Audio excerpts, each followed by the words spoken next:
성부와 성자와 성령의 이름으로 아멘.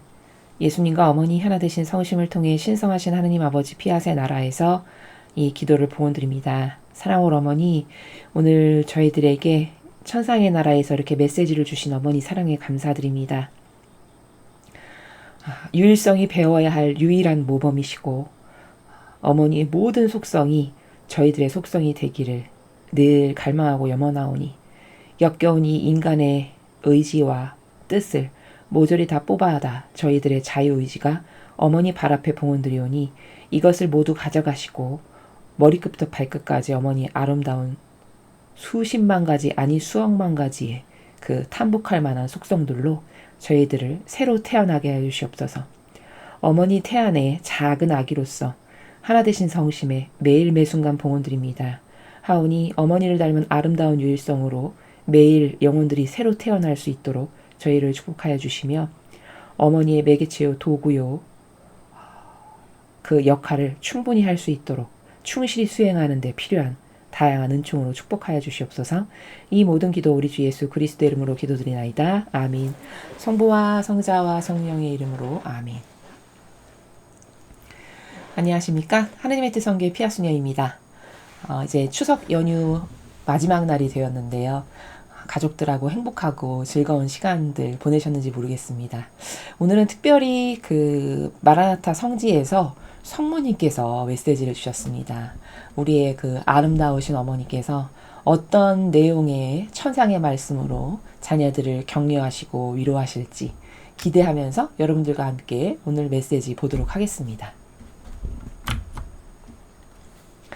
2023년 9월 10일 대중을 위한 메시지. 복되신 어머니께서 말씀하십니다. 찬미예수.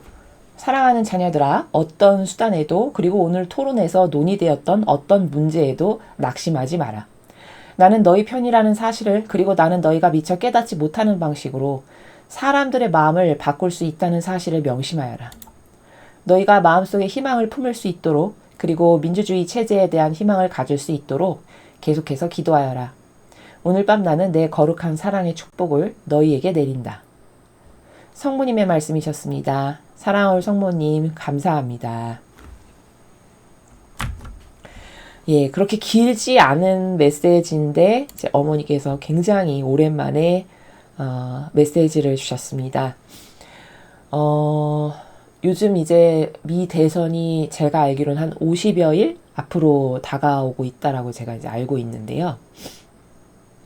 아무래도 메시지를 주시는 나라가 미국이시다 보니까 이제 그 나라에 그리고 선의 세력의 미국이 중심이지 않습니까? 처음에 성경으로 근간을 해서 세워진 나라고 그러다 보니까 이제 그 정세에 대해서도 굉장히 민감하게 말씀을 해주시는 것을 우리가 알 수 있죠.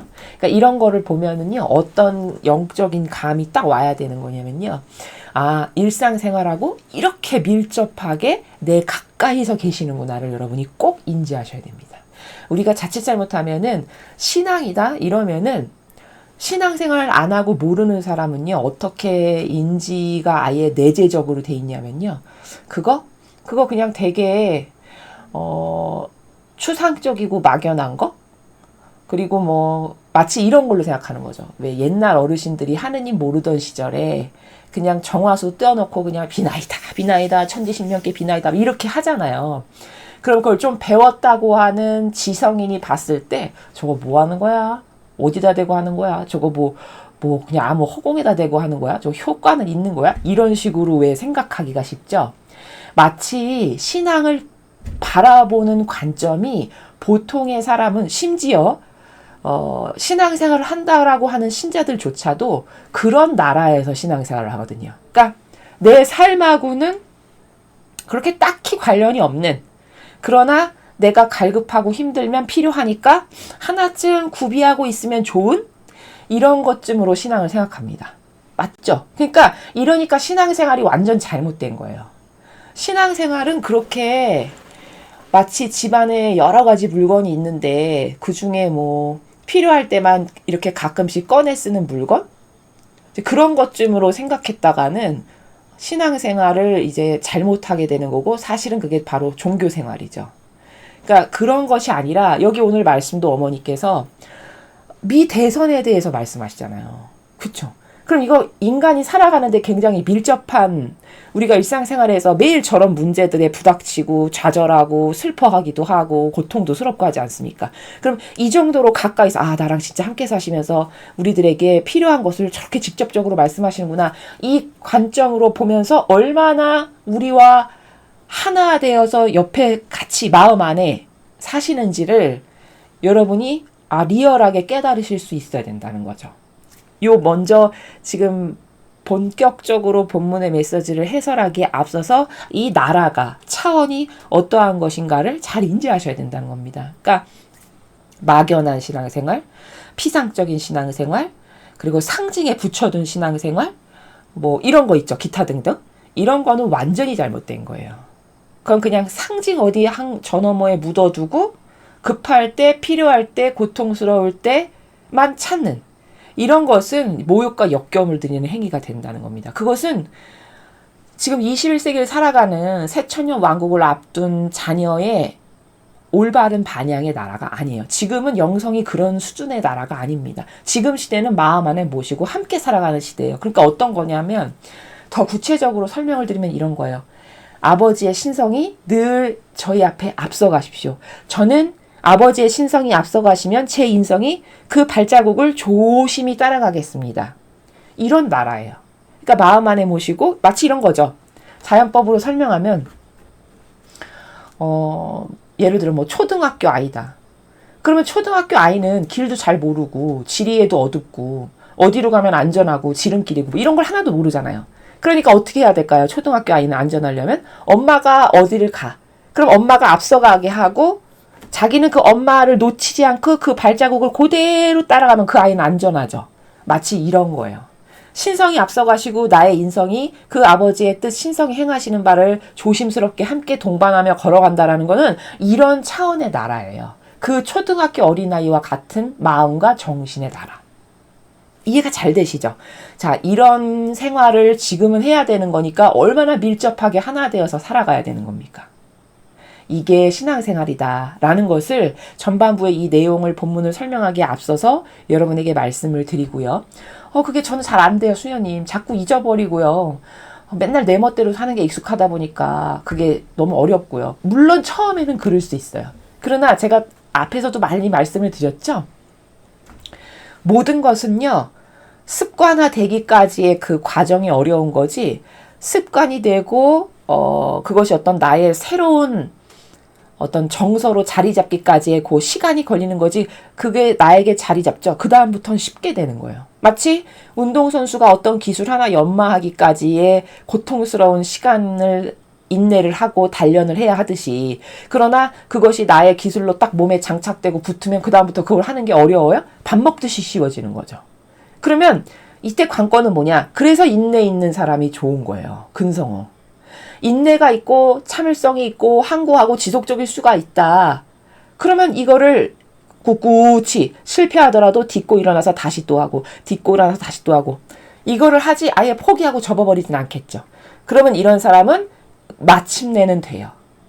마침내는 달성을 할 수가 있다는 거예요. 그러나 그 어떤 인내나 끈기나 항구함이나 지속적이라는 것도 사람마다 그게 다 천차만별로 다른 거니까 어떤 강도나 정도나 이런 것이 누구는 뭐 한 달이 걸릴 걸 누구는 6개월이 걸리고 누구는 1년, 10년이 걸릴 수 있겠으나 그것을 비교할 것이 아니라 내가 그 세계를, 그 정신세계를 구현하기 위해서 인내할 수 있고 실패해도 다시 도전하고 할 수 있는 이런 근성이 있느냐. 그것만 있다면 누구나 다 할 수 있는 거지 요원하고 어렵고 못하는 거고 이런 게 아니라는 그런 오해가 있으시면 여러분이 영성생활을 하는데 또 도전하지 않고 마귀가 실패하고 좌절하는 길로 이렇게 이끌어가는 그런 것에 속으면 안 되신다라는 말씀을 제가 지금 드리는 겁니다. 그래서 지금 이렇게 말씀하시는 나라를 보면 엄청 일상생활하고 밀접한 관련이 있는 테마와 주제를 말씀하신다. 그럼 이건 뭐냐면 함께 살아가신다는 거예요.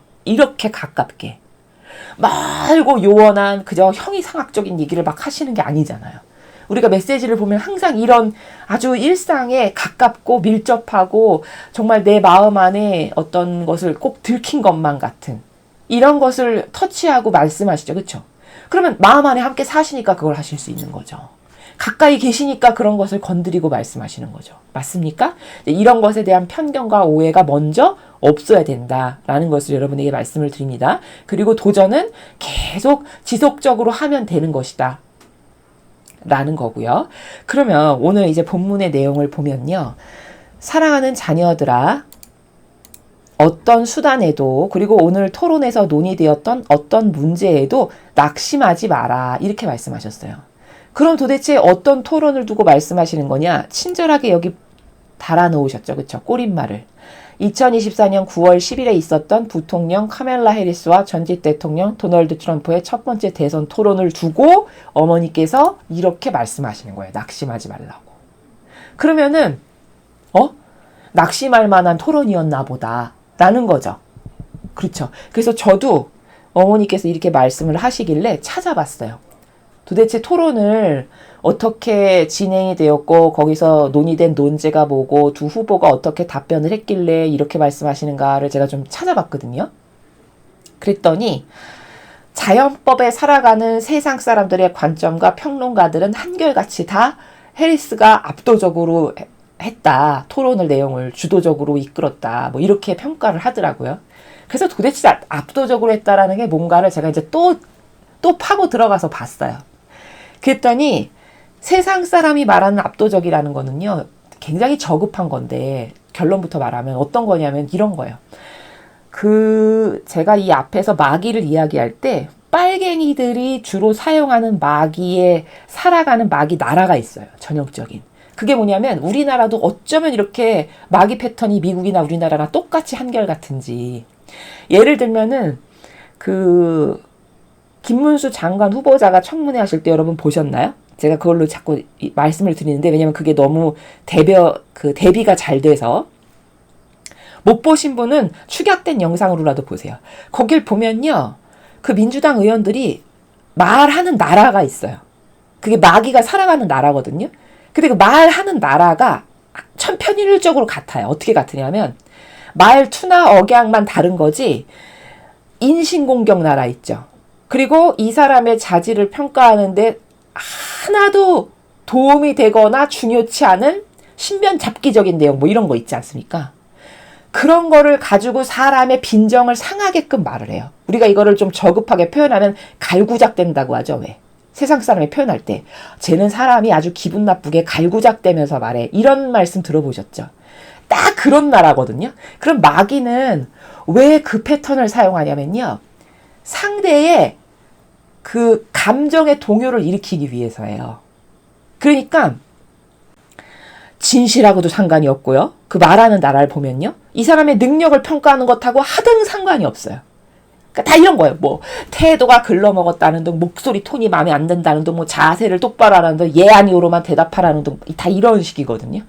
근데 여기 미 대선도 제가 보니까 그 해리스라는 분이 인신공격적인 발언을 자주 하더라고요. 빈번하게.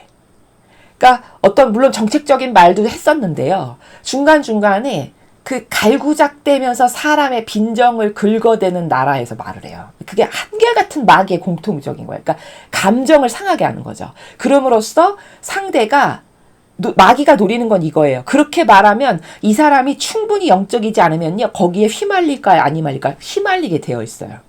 누구나 똑같아요. 자연법에서 인간적인 나라에서 살아가는 사람은 지휘 고하를 막론하고 다 똑같아요. 그러니까 트럼프 대통령도 이렇게 보니까 그 갈구작되는 나라에 약간 휘말리는 게 좀 보여요. 그 토론하는 걸 보면요. 그러니까 거기에 완벽하게 무관심해야 되거든요. 그렇게 하실 수 있는 분은 이제 예수님하고 성모님밖에 안 계신 거예요. 거룩한 무관심이라고 제가 말씀드리죠. 그럴 때 거룩한 무관심이 필요한 거거든요. 그러니까 이 나라의 빨갱이 민주당 의원도 그 나라에서 말을 하고요. 여러분 비교해서 보세요. 아주 재밌어요. 그 마귀 패턴을 분석하는 걸 보면요. 그리고 그 해리스라는 분도 말하는 나라를 보면요. 그러니까 하등 그 사람의 어떤 능력치를 검증하는 거 아무 상관없어요. 예를 들면 이런 거예요. 당신을 무슨 나라에선 대통령으로 인정도 하지 않고 좋아도 하지 않아요. 이런 발언했거든요. 뭐 다른 나라에서도 당신을 다 싫어해요. 이거 토론하고 아무 상관없는 거거든요. 그 사람이 대통령으로서의 후보적 자질이나 어떤 능력치를 검증하거나 논하는 거하고는 아무 상관없는 거죠. 그렇죠? 근데 그런 말을 막 한단 말이에요. 거침없이. 그러면 이때 내가 진리를 배워가지고 거룩하게 무관심한 정신세계의 차원에서 살지 않으면요. 다 거기다 말대꾸를 해줘요. 말대꾸를 해주는 순간 말려든 거거든요. 이해가 잘 되시나요? 여러분 이걸 들으시면요. 여러분의 일상생활에서 굉장히 도움이 많이 되실 거예요. 말대꾸를 하는 순간 넘어간 거예요. 거기 휘말린 거예요. 그러니까 그렇게 휘말리는 것이 번번이 보여요. 그 영상을 보면. 그러니까 세상 사람 평론가들이 말할 때 카밀라가 계속 공격했고 트럼프는 뭐 방어하기에 급급했다. 뭐 이런 식으로 평가가 나왔더라고요. 보니까. 이제 그런 걸 두고 이 우파들이 토론에서 졌어. 저렇게 수세적으로 밀렸어. 이러면서 낙심하게 되겠죠. 그래서 성모님이 낙심하지 마라 이렇게 말씀하시는 거예요. 근데 그 이론적으로 살아가는 세상 사람이 볼 수 있는 관점, 뻔하디 뻔한 관점, 1차원밖에 없는 관점에서 봤을 땐 큰일 났네. 수세에 몰렸네. 공격에 똑바로 방어를 못했네. 답변을 똑바로 못했네. 이러면서 하겠지만 성모님이 살아가시는 나라에서 봤을 때는 그거는 그냥 겉으로 드러난 거고 본질의 차원에서는 누가 이기고 지고 누가 대통령이 되고 안 되고 하는 건 다 누구의 주관하에 있을까요? 그렇죠. 아버지의 주관하에 있는 거예요. 그러니까 인간이 그것에 대해서 뭐 왈가왈부하고 노심초사하고 초조하게 생각하고 어떻게 큰일 났어 걱정한다 한들 아무 상관이 없어요. 실제적인 것하고는. 왜냐? 주관자가 하느님이시니까. 아버지가 마음만 먹으시면 불구하고 그걸 이기게 하시는 건 아주 쉬운 일이에요. 이해가 되시나요? 그러니까 낙심하지 말라고 말씀하시는 거예요.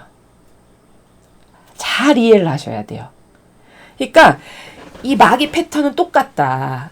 사람을 빈정상하게 만들고 사사로운 감정이 올라오게끔 발동을 걸고 시동을 거는 말을 할 뿐이지 거기 내용이 있거나 알맹이가 있거나 아주 훌륭한 어떤 논리적인 기승전결이 딱딱딱딱 잡혀 있어가지고 논리적으로 저거는 완전한 팩트인데 이렇게 할 수 있는 건 단 하나도 없어요. 다 사실은 그 인간 안에 마귀가 살아가기 때문에 그 사람이 하는 게 아니라 그 사람은 마귀의 숙주예요. 이미.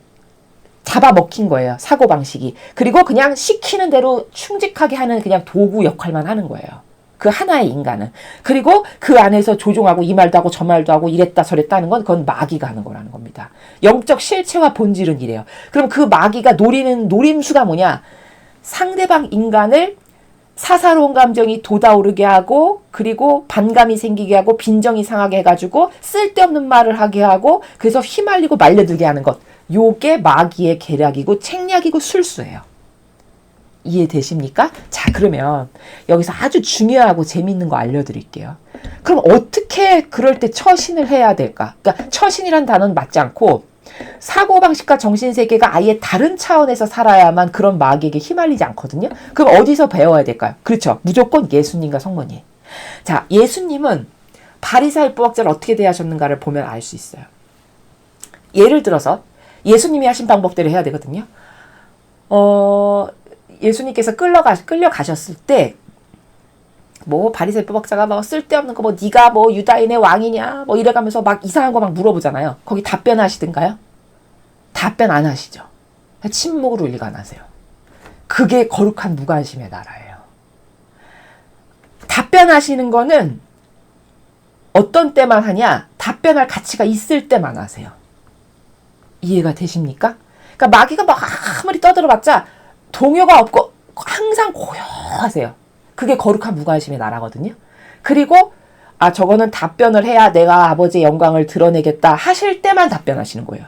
그러니까 어떤 그 바리새인 율법학자들이 이상한 거 말도 안 되는 거 막 물어보면 예수님은 오히려 그거를 대받아쳐서 뭐라고 하시냐면 그럼 네가 한번 답변해봐라. 내가 이걸 너한테 물어볼 테니.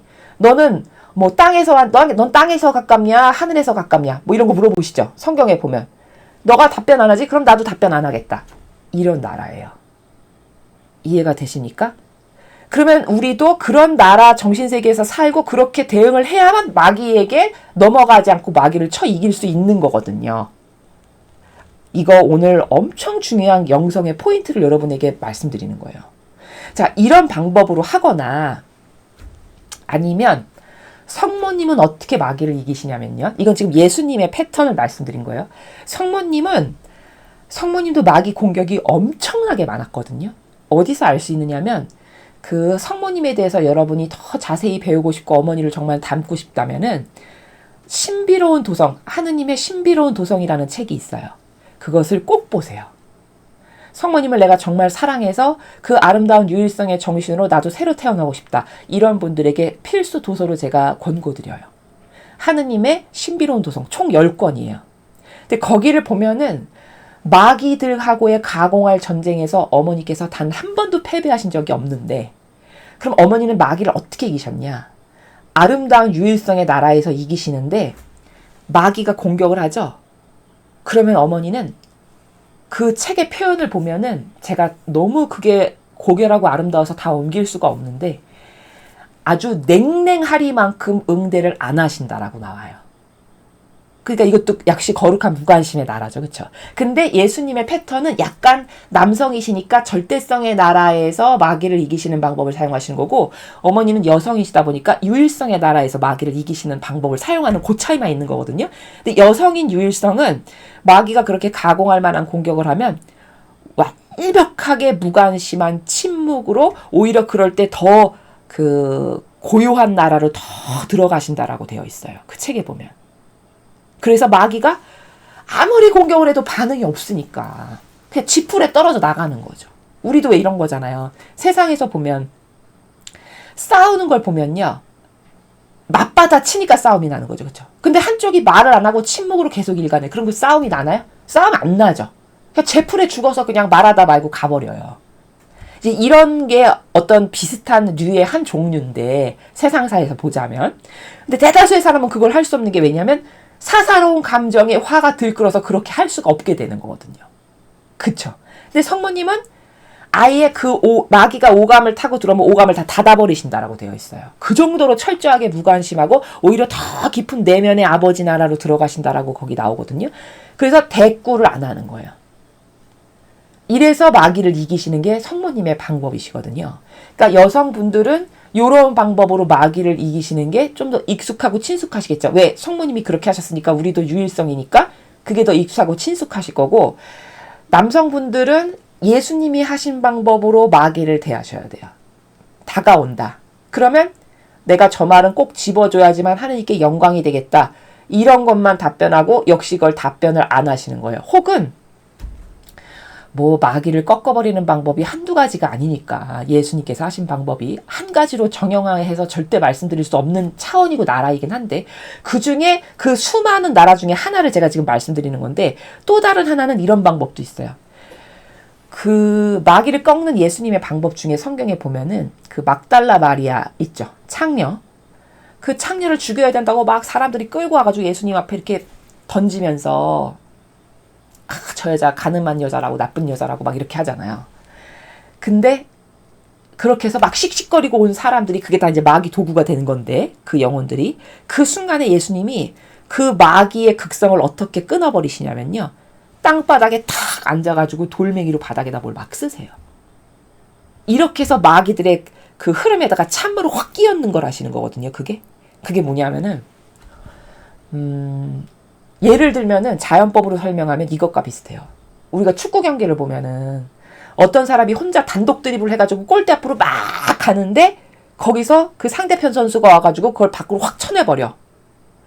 이러면 단독 드리블로 막 가던 그 흐름의 경기가 확 끊어지죠. 그러면서 다시 해야 되잖아요. 그러면 그 열기가 한풀 꺾이고 쉽게 되죠. 이게 흐름을 끊는다는 게 바로 이런 거와 같은 거예요. 그래서 예수님은 그 마귀가 와서 막 다가오고 씩씩거리고 뭐 저걸 죽여야 된다, 뭐 돌로 쳐야 된다, 뭐 저게 가늠하다 걸린 여자다 막 이럴 때 그거를 흐름을 어떻게 끊는 거냐면 그들이 씩씩거리던 것에 찬물을 확 껴얹는 방법이 땅바닥에 돌멩이로 뭐 안에 쓰시는 거예요. 그러면 씩씩거리던 사람들이 갑자기 그렇게 돌발적인 행동을 하니까 다 땅바닥을 이렇게 쳐다보겠죠. 저 사람 도대체 뭐 하는 거야? 이러면서 자기가 씩씩거리고 왔던 그 열기가 확 꺾인단 말이에요. 이런 식으로 마귀적 패턴을 예수님은 자유자재로 활용하시는 분이세요. 굉장히 고도적이고 높은 수준의 정신적인 세계죠. 이렇게 해서 한풀 확 꺾인 다음에 그 다음에 온통 온 시야가 예수님을 집중할 수밖에 없잖아요. 땅에다 갑자기 뭘 쓰니까. 그래서 본인에게 다 사람들이 집중을 했을 때 뭐라고 한마디 하셨죠? 너희 중에 죄 없는 사람부터 먼저 돌로 쳐라. 딱 한마디 하시죠. 그러니까 한풀 꺾였는데, 그러니까 한풀 꺾였으니까 감정이 확, 그래도 이렇게 고조됐던 게 이렇게 가라앉으니까 좀 사고라는 걸 할 수 있게 된 상태잖아요. 거기다가 이제 파문을 하나 일으키시는 거예요. 그럼 너희 중에 죄 없는 사람부터 쳐. 근데 가만히 생각해보니까 나도 죄가 있거든? 그러니까 칠 수는 없잖아요, 차마. 그러니까 돌멩이 다 놓고 가잖아요. 이해되십니까? 이런 식으로 마귀를 꺾기도 하세요. 요런 게 이제 절대성의 남성적 패턴이에요. 마귀랑 싸워서 이기는. 이해가 잘 되시죠? 그러니까 좀 더 예수님의 패턴은 같은 정신세계인데, 성모님이나 예수님이, 그게 한 분은 유일성의 여성이고 한 분은 절대성의 남성이다 보니까 패턴이 약간 달라요. 활용하시는 방법이. 그러니까 좀 더 활동적이죠. 예수님이 하시는 건. 근데 어머니는 완전히 고요의 나라에서 더 하느님을 만나기 위해서 글로 들어감으로써 마귀가 아무리 두드리고 뭐를 해도 반응이 없으니까 갈 수밖에 없는 요런 상태를 만듦으로써 마귀가 아무것도 하지 못하게 하는. 이제 요렇게 해서 이기시는 거거든요. 그러면 본인이 마귀가 왔을 때 나는 이 패턴을 할 건가, 이 패턴을 할 건가, 나는 이게 더 나에게 쉽고 익숙한가, 이걸 더 잘할 수 있는가를 선택을 해서 하나 장착을 하셔야 돼요. 이해가 잘 되시죠? 요게 마귀를 이기는 방법이에요. 그러면 트럼프 대통령께서 이걸 알았으면 어제 대응을 더 잘하셨겠죠. 이 대선 토론에서. 이래서 사람이 진리를 배워야 되는 거예요. 제 아무리 똑똑하고 잘나고 훌륭하고 돈도 많아도요. 진리 모르지 않습니까? 그러면 당할 수밖에 없어요. 마귀한테. 그걸 며칠 전 대선 토론에서 우리가 본 거예요. 이해가 잘 되시죠? 그런 거에 비하면요. 오히려 그 김문수 장관님은 그 토론을 제가 이렇게 봤는데 그 청문회 제가 이렇게 유심히 봤는데 오히려 흥분하거나 고조되는 게 없더라고요. 이거는 좀 그래도 수준이 높은 거예요. 아무리 공격적이고 모욕적이고 뭐 인신공격적 이런 걸 해도 그 비교적 패턴이 이렇게 한결같은 편이세요. 그 정신의 흐름의 나라가 있거든요, 사람마다. 그걸 이렇게 유심히 보면 저 사람이 어느 나라에서 살아가는 걸 알 수 있는데 비교적 이렇게 평정심을 유지하면서 이런 게 없고 이렇게 가면서 대답을 하는 걸 알 수 있어요. 그러면 진리도 모르는 사람이 그런 것을 유지하면서 살아간다? 이건 훌륭한 거죠. 맞습니까? 그러니까 이렇게 내가 진리를 모르고 살아가면 나는 소경이고 마귀에게 100전 100패할 수밖에 없구나. 이걸 우리가 여기서 철저히 깨달아야 되고요. 마귀를 이기는 방법 제가 오늘 굉장히 소상하게 상세히 다른 때하고 달리 말씀을 드렸어요. 여러분의 것이 되게 하시라고. 그래서 그 중에 패턴을 정하셔서 그런 거를 자꾸 연습하세요. 마귀가 다가올 때 어떻게 대응해야 되는가를. 이제 그렇게 하시면 되고, 그래서 그 토론회 이후에 온갖 여론에서 쏟아내는 게 뭐 트럼프가 불리했다, 뭐 압승했다, 뭐 박빙이 됐다, 막 이런 식으로 하니까 이제 불안함을 갖게 될 거 아니에요, 우파가. 그래서 큰일 났네. 불안한데? 이번에도 또 저 악의 세력이 대통령 가져가는 거 아니야? 이제 이렇게 되겠죠? 그래서 낙심하지 마라. 왜? 그거는 너희들이 보는 차원에선 그러한데 사실 이 세상의 모든 일이 벌어지고 안 되고 어떤 게 이루어지고 결과가 달라지고 이런 건 아버지가 주권자이시기 때문에 너가 그 작은 것 부분 하나 보고 왈가왈부하고 거기에 막 희노애락이 다 담겨가지고 거기에 막 좌우되고 이렇게 할 필요가 없다라는 거를 지금 어머니께서 전제하시고 말씀하시는 거고요. 그리고 이제 낙심하지 말라는 건 너희가 그 낙심할 시간에 기도를 하고 희생을 하면 아버지가 그 기도와 희생을 받으시고 쟤네들이 저런 기도와 희생을 바치니 내가 도와줘야 되겠다. 오히려 더 많이 개입하시고 도와주실 수가 있게 되므로 오히려 너는 그 시간에 기도하고 희생해라. 그러면 다 달라질 것이다. 라는 거예요. 자, 이해되시죠? 그리고 여기 보면 그 다음 줄 나는 너희 편이라는 사실을 그리고 나는 너희가 미처 깨닫지 못하는 방식으로 사람들의 마음을 바꿀 수 있다는 사실을 명심해라. 너무 기쁜 건 뭐냐면 너희 편이라는 사실이에요. 성모님이 항상 내가 너희 편이다라는 거예요. 여기서 너희는 하느님께 속한 소수의 남은 세력, 선의 세력을 두고 하시는 말씀이죠. 서로 너희 편, 나 얘기하나 봐. 마귀랑 하나 되고 동조하고 협력했는데도 너희 편이라고 하실까요? 그 착각이에요. 여기 너희 편은 하느님께 속한 진리를 따르고 진리만을 믿고 따르고 그것이 저의 전부입니다. 저는 진리만을 따릅니다. 그 사고방식이 제 겁니다. 하는 이런 소수에 남은 신자들 있죠. 진짜 하느님께 속한 소수의 자녀들, 그들을 두고 하시는 말씀이에요. 그 너희들의 편이라는 사실을 그걸 잊지 말고 명심해라. 왜냐면 우리가 불안을 느끼니까. 그러니까 이런 거예요. 너희 편이라는 사실의 저 나라는, 저 정신세계는 어떤 거냐면 성모님께는요, 우리가 전부예요. 너무 감동적이죠, 여러분. 그러니까 이거랑 같아요. 세상을 살아가는 어머니도 자식이 전부시죠, 어머니들. 그쵸? 어떤 것하고도 안 바꾸실 거죠. 이거 다 그렇다고 하시잖아요, 그쵸? 그러면 세상을 살아가는 죄악으로 가득한 한 인간도 모성애가 있어서 자기 자식을 전부라고 하는데 성모님은 어떠실까요? 너무 당연한 거죠. 근데 이거를 자꾸 간과해요, 인간은. 뭐가 안 되면 어떡하지? 전전긍긍부터 해. 큰일 났네. 뭐 고통이 다가왔어. 어떡하지? 큰일 났네. 그럴 게 아니고 엄마 저를 도와주세요. 저의 이 모든 상황과 현실과 고통을 다 엄마께 봉헌드립니다. 엄마는 저를 사랑하시고 늘 저에게 가장 좋은 것을 주신다는 것을 저는 절대적으로 신뢰하니 그것이 무엇이건 다 받아들입니다.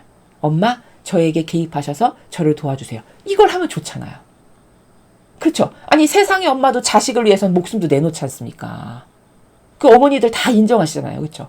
목숨도 안 아까워요. 이렇게 말씀하세요. 세상의 어머니들도 자식을 위해서 아까운 게 뭐가 있겠어요. 이렇게 말씀하시거든요. 그러면 본인도 그러시면 천상의 진짜 내 어머, 그러니까 육적 어머니도 물론 존중을 하고 사랑을 해야 되죠. 근데 진짜 어머니는 성모님이란 말이에요. 영혼의 우리의 어머니는.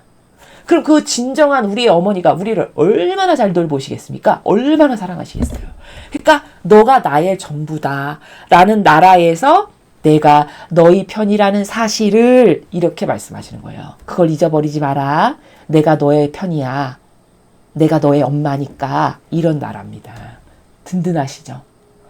그래서 어머니에겐 우리가 전부다. 세상에 모성애가 있는 그 부족한 어미도 자식을 전부라고 해서 팔 하나 잘라주는 게 아깝겠습니까? 다리 하나 잘라주는 게 아깝겠습니까?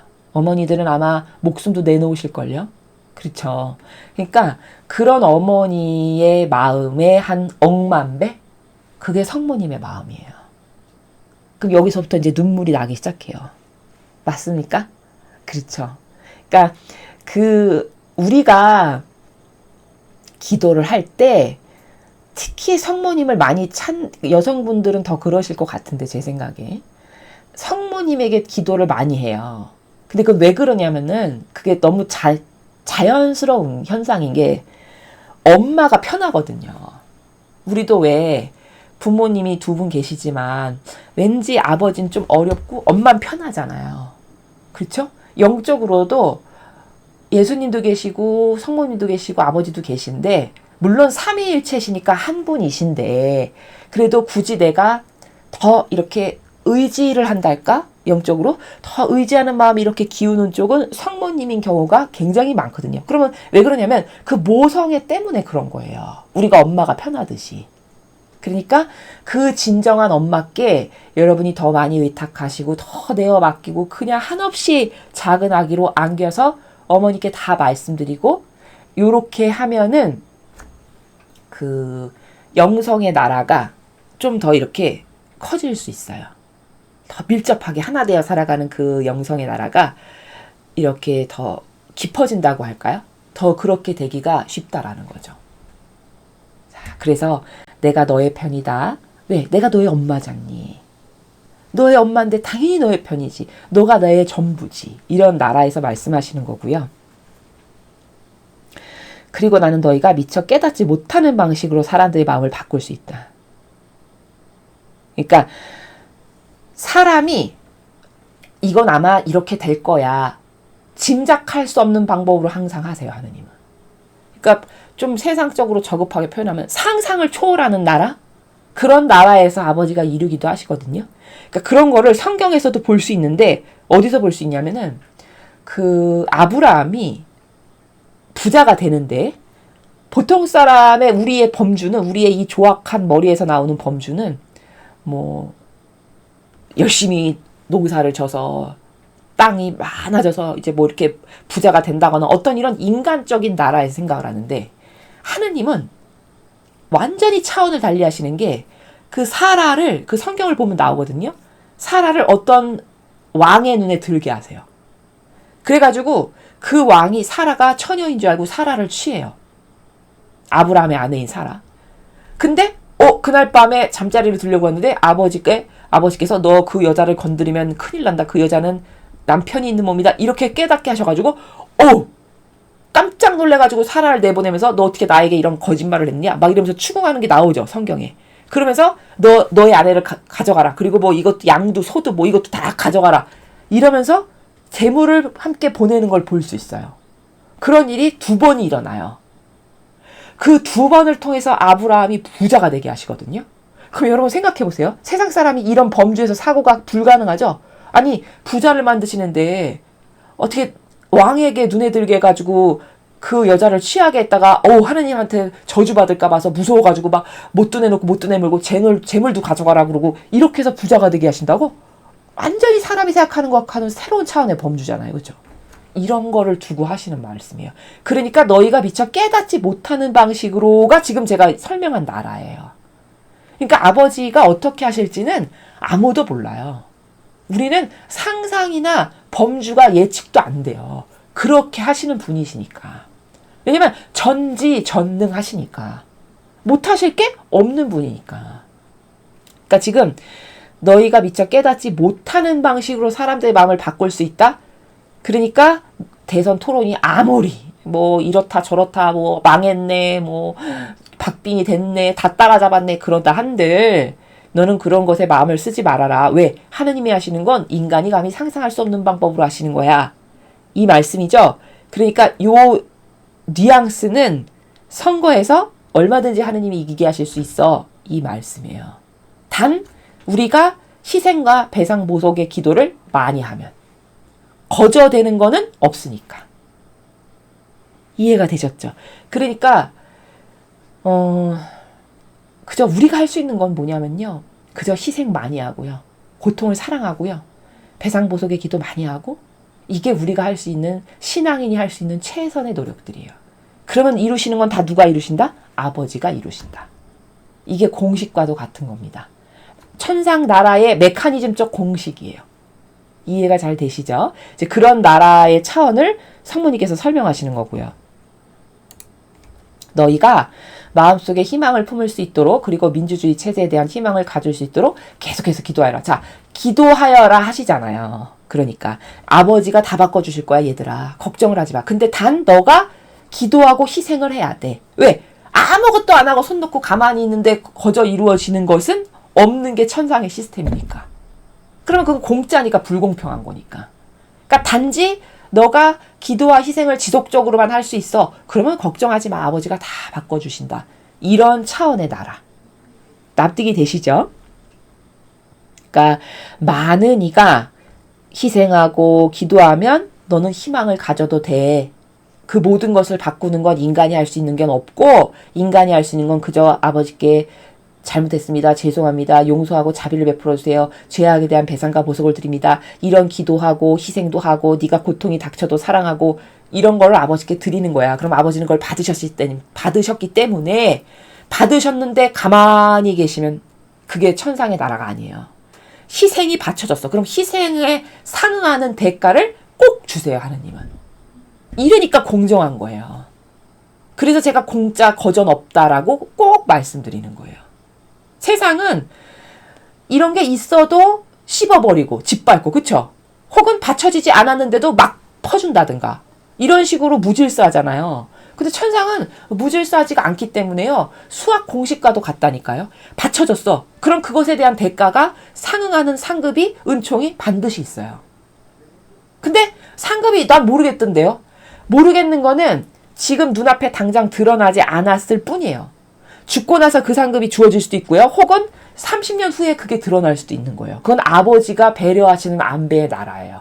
나에게 가장 좋은 것을 주시는 그분의 안배예요. 그걸 또 조악한 내 머리가 내 멋대로 해석하는 거죠. 이해가 되십니까? 이런 거기 때문에 공짜가 없다, 거저가 없다. 뭐 나는 맨날 희생하고 했는데도 난 하나도 달라지는 게 없고 맨날 나는 똑같고 이것도 똑같고 이렇게 또 불평불만하거든요. 그거는 그 조악한 본인의 사고 방식이 만든 마귀의 프레임인 거지. 하느님은 거저 혹은 안 했는데도 뭔가가 이루어지고 이런 건 없어요. 그러니까 오죽하면 그 원리를 예수님께서 이렇게 말씀하시잖아요. 제자들을 파견하시면서 네가 하느님의 일꾼이라고 그래서 너에게 물 한 잔을 누가 떠줬어. 그러면 그 사람은 물 한 잔을 떠준 것에 상응하는 상급을 반드시 받는다. 이렇게 말씀하시죠. 그럼 그게 공짜가 없다는 시스템을 말씀하시는 건가요? 그렇죠. 그 말씀이 그 원리를 두고 하시는 말씀이에요. 네가 예를 들어 베드로 사도가 어디에 복음을 전파하러 갔어. 근데 하느님의 일꾼 오셨어. 그래? 존중하는 마음으로 저기 아버지 사업이니까 내가 좀 돕자 해서 물 한 잔을 날도 더운데 이것 좀 드시고 하세요. 떠왔어.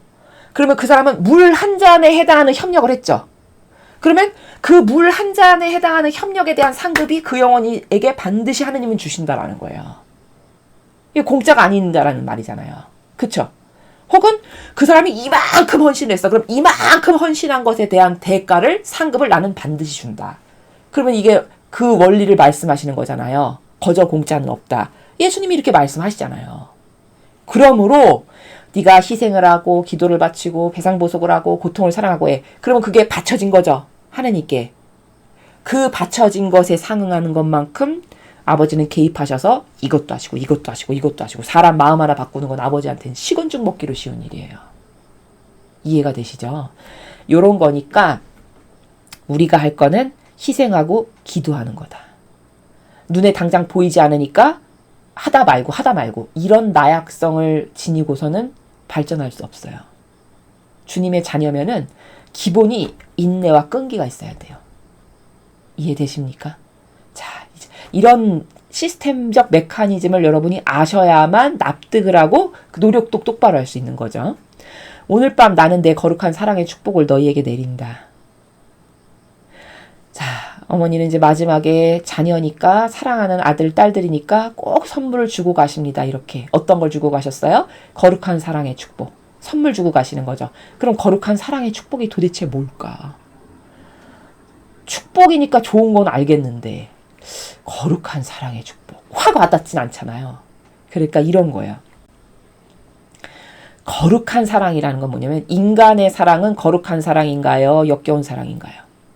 역겨운 사랑, 변질된 사랑이에요. 왜냐? 사랑이 자기가 좋아지기 위한 수단으로 여겨요. 자기가 좋아지는 거를 행하는 거를 사랑이라고 착각해요. 근데 아버지의 나라는 내가 좋아지기 위해서가 아니고 사랑은 다 상대가 좋아지기 위한 희생을 사랑이라고 하는 거예요. 그러니까 앞에 거룩한이 붙는 거예요. 인간의 사랑 안엔 거룩한이라는 게 붙을 수가 없어요. 붙어서는 안 돼요. 모욕과 역겨움이에요.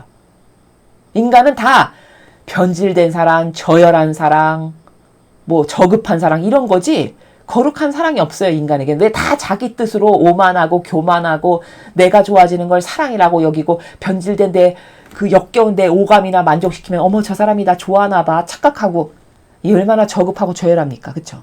그러니까 거기에는 거룩한 사랑이라는 이 거룩한이라는 형용사가 붙을 수가 없어요. 근데 오로지 하느님이 주시는 사랑에만 거룩한 사랑이라고 붙어요. 그럼 도대체 왜 거룩한 거냐? 거기는 온통 희생이니까요. 거룩합니까? 안 거룩합니까? 거룩한 거죠. 그러니까 오죽하면 그 거룩함의 정점을 아버지는 먼저 모범적으로 보여주셨는데 어떤 거냐? 단 하나밖에 없는 외아들을 불쌍한 죽어가는 이 지상의 자녀들을 위해서 산 희생제물로 내어놓는 사랑이에요. 얼마나 거룩합니까? 맞습니까? 여러분 세상에 살아가는 부모에게 네 자식을 저기 저 마을 주민이 저렇게 다 죽게 생겼으니까 산 희생제물로 내놔봐라. 그러면 거기에 동의할 부모가 몇 명 있을까요? 아마 제 생각에는 없을걸요. 왜 그래야 되냐고 따지거나 차라리 나를 데려가십시오. 뭐 이렇게 하거나. 그렇죠. 근데 아버지는 하나님 아버지는 내가 그 거룩한 사랑의 모범으로 내 아들을 먼저 내가 내어놓마. 이 정도로 거룩한 사랑이에요. 그래서 예수님이 그 산 희생제물로 세상에 오신 거예요. 그럼 인간의 사랑하고 얼마나 다릅니까? 인간은 기껏해야 사랑이라고 여기는 게 뭐죠? 저 사람이 나한테 잘해주는 것 같아. 나한테 친절해. 내 병든 오감과 기호를 막 만족시켜줘. 그럼 어머 저 사람 사랑하나 봐. 그래서 결혼해요. 맞죠? 그리고는 결혼을 딱 했는데 결혼하고 한 3개월 살아보니까 내가 예상했던 거하고 달라. 그러니까 또 변덕이 들어가지고 착각했나 봐? 이러고 또 이혼해. 이걸 사랑이라고 할 수 있나요? 이거는요 저열하게 이룰 데 없는 거예요. 거기다 사랑이라는 걸 감히 갖다 붙이면 안 돼요. 맞죠?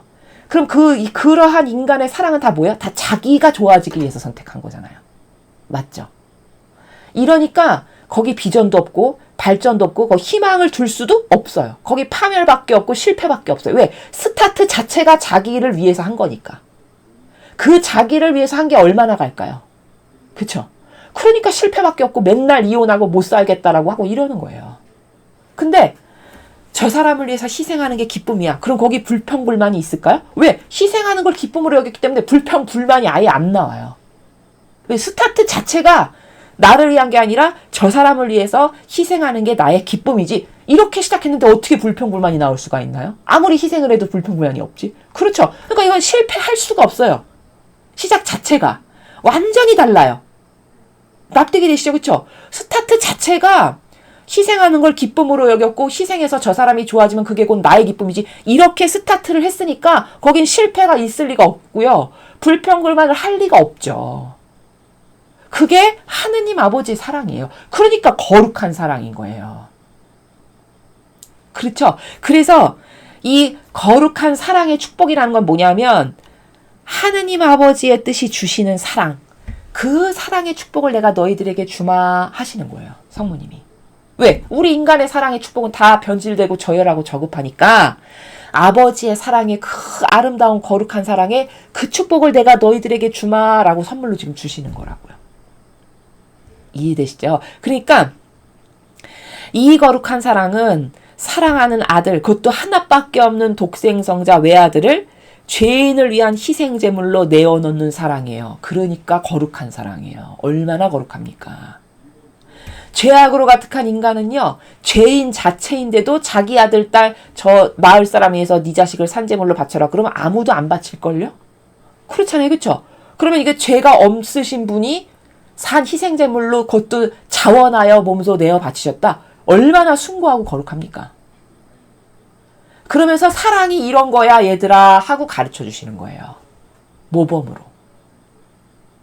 그러면 그걸 보고 사랑은 저런 거구나.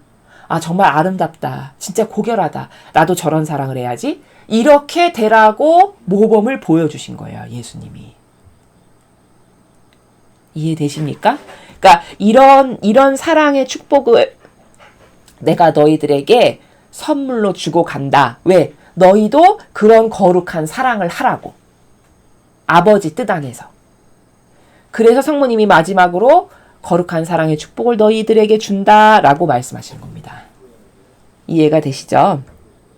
그러니까 그래서 여기 보면은 이 거룩한 사랑의 축복을 받으려면은 수시로 받고 싶잖아요. 그럼 여기 비밀을 알려주셨어요. 여기 보세요. 거룩한 사랑의 축복은 우리가 거룩한 사랑의 덕을 실천할 수 있도록 도와줍니다. 이 축복을 받으면 그런 사랑을 할 수 있게 도와준다는 말이죠. 그런 말이에요.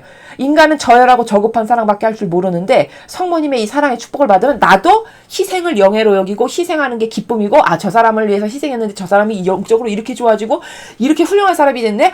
나의 기쁨이다. 이런 사랑의 정신세계를 향유하고 누릴 수 있게 해주신다는 말이잖아요. 그 축복을 받으면 그러면 그걸 자주 받고 싶어. 어떻게 하면 되냐? 2021년 10월 7일 성모님께서 주신 메시지를 읽거나 듣기만 해도 그런 거룩한 사랑의 축복을 받을 수 있다라고까지 알려주셨어요.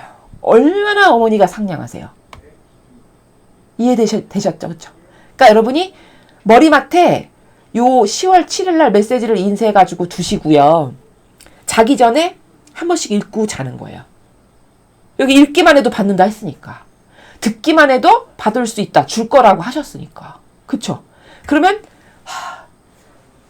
10월 7일 인쇄해놓고 자기 전에 오늘 하루 잘못한 거 반성도 하고 뉘우치고 다시는 이렇게 똑같은 거 안 할 수 있게 은총으로 도와주세요. 한 다음에 어머니가 주신 그 메시지를 읽으면서 저도 거룩한 사랑의 축복을 주십시오. 갈망하는 마음으로 읽고 이렇게 잠드시는 거죠. 참 너무 좋지 않습니까? 이런 걸 알려주시는 어머니가 계셔서. 그래서 이거를 왜냐면 이런 걸 왜 말씀하시는 거냐면요. 이런 비밀이 숨겨 있어요. 여기는요. 어떤 거냐면요. 이 축복이라는 것도요. 한 번 받아서 될까요? 그렇지 않겠죠. 왜냐하면 무슨 말이냐면은 우리의 원죄와 내가 살아가면서 지는 이 모든 죄악은요. 한 번 닦인다고 새하얀 백옥과 같은 영혼이 될까요? 그렇지가 않아요. 왜 그렇지가 않냐면은 그놈의 기호 정석 경향 때문이에요. 기호 정석 경향은요. 자동 반사로 나오는 거거든요. 맞죠? 그러니까 이런 거예요. 내가 밥을 먹어야겠다 마음을 먹으면 자동 반사로 숟가락을 들죠. 그쵸? 그리고 숟가락 들어야지 생각 안 했는데 그냥 자동으로 드는 거잖아요. 그럼 왜일까요? 밥 먹을 땐 이걸 드는 게 당연한 거라고 인지적 사고방식 안에 내재적으로 되어 있기 때문이에요. 마찬가지로 기호 정석 경향도 뭐를 해야지라고 해서가 아니라 그냥 자동 반사로 그게 나오는 것들이잖아요. 그러면 이걸 한 번 닦아서 그게 닦이겠냐고요. 그렇지가 않겠죠. 그렇죠? 그럼 그 자동 반사적인 그 죄악의 경향성을 지우려면 축복도 한 번 받아서는 안 되고 계속 받아서 닦아내고 이런 걸 해야 될 거 아니겠습니까? 그러니까 어머니께서 얼마나 배려심이 있으시냐. 그래야 되는 우리 처지를 아시니까 너가 이걸 읽으면 있지 거룩한 사랑의 축복을 받을 수 있어. 지금 요거 지금 힌트 주시는 건데 얼른 캐치할 수 있는 자녀만 알아들을 수 있는 건데 저거 저렇게 빈번하게 자꾸 청해서 자꾸 받을수록 영혼이 깨끗해지고 정갈해지고 성모님을 닮게 되니까 자꾸 저것을 청하라는 뜻이구나. 예를 들면 이런 거죠. 걸레가 있어요. 좀 비유가 너무 근데 적나라하게 비유를 해야 임팩트가 세지니까 제가 비유를 하겠습니다. 걸레가 있어요. 걸레 한 번 삶는다고 새하얀 생주 되나요? 아주 그냥 온통 더러운 것이라면 더러운 것은 다 닦은 걸레가 있어요. 그럼 그거 태생적으로 새하얗게 만들어진 행주, 그 태생적 행주로 돌아가는데 한 번 삶는다고 돼요? 안 되잖아요. 여러 번 삶아야 되죠. 마치 그런 거예요. 영혼에 새겨진 그런 악습과 경향과 기호를 닦아내서 내가 새로운 영혼으로 탄생한다는 거는 이 더러운 것들을 반복해서 이런 축복을 주신다고 하실 때, 은총을 주신다고 하실 때 반복적으로 자꾸 해서 마치 반복적으로 걸레를 삶듯 이렇게 하면 빚 받아서 또 나가고 악이, 빚을 받아서 또 나가고, 빚을 받아서 나가고, 이걸 반복적으로 해야 내가 그나마 발전을 할 수 있고 자꾸 성모님을 닮게 되는 것이라는 거죠. 이해되십니까? 그런 거기 때문에 이런 힌트까지 주시는 거예요. 성모님께서. 괜히 심심해서 이런 말을 여기다 쓴 게 아니에요, 여러분. 이해가 되시죠? 요거는 의도하는 바, 그러니까 의도라는 말은 좀 나쁜 의미로 자주 쓰이니까 목적하시는 바가 있으셔서 이렇게 하시는 거라는 거예요. 아시겠습니까? 그러니까 이런 것도 잘 활용을 하세요. 그래서 여기 홈페이지에 들어가시면요. 뭐 날짜별, 요일별, 뭐 연도별 이렇게 다 정리를 해놓으셨거든요. 거기에 가서 여러분이 찾으세요. 10월 7일 거. 그래서 인쇄를 하세요. 한 부. 아니면 뭐 핸드폰으로 보시는 게 편하시면 그걸 보셔도 돼요. 그렇게 해서 자기 전에 혹은 아침에 일어나서 하는 게 나는 좋다. 그럼 아침에 일어나서 하는 거예요.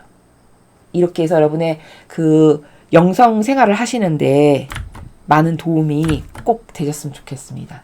오늘 메시지는 되게 간단한 거였는데 배운 것은 꽤 그래도 많죠?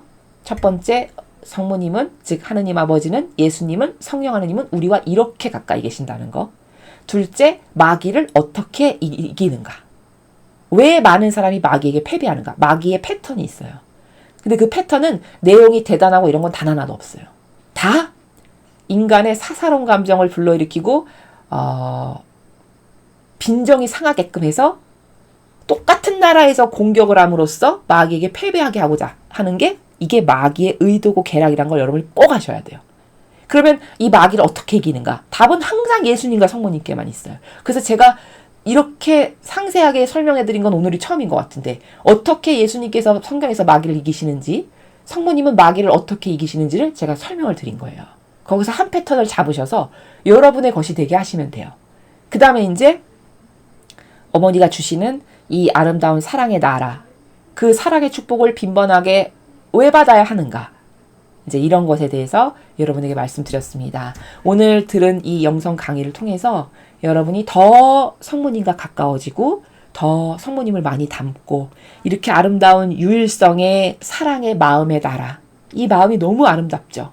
자녀를 너무 사랑해서 끝까지 안배를 하고 배려해서 얘들아 무슨 메시지 읽으면은 그 사랑의 축복을 너는 받을 수 있어. 그 말씀하시는 의지가 그거를 좀 주고 싶으셔서 빈번하게 받으면 내 자녀가 계속 좋아질 텐데 이걸 알아차렸으면 좋겠다 해서 말씀하시는 나라예요. 이해가 잘 되셨죠? 그러니까 이런 어머니 마음을 잘 헤아려서 이런 성모님이 계시다는 게 얼마나 축복입니까? 그쵸? 이런 성모님이 계시다는 거를 너무 기뻐하고 감사드려야 돼요. 우리는요. 그래서 이런 어머니께 많이 의탁하고 내어 맡기고 이 어머니께 자꾸 말씀드리고 이 어머니하고 하나 되려고 하고 이런 여러분의 영성생활에 더 많은 발전과 도움이 되셨으면 좋겠습니다. 이상으로 2024년 9월 10일 대중을 위한 메시지 해설 강의를 마치겠습니다. 감사합니다.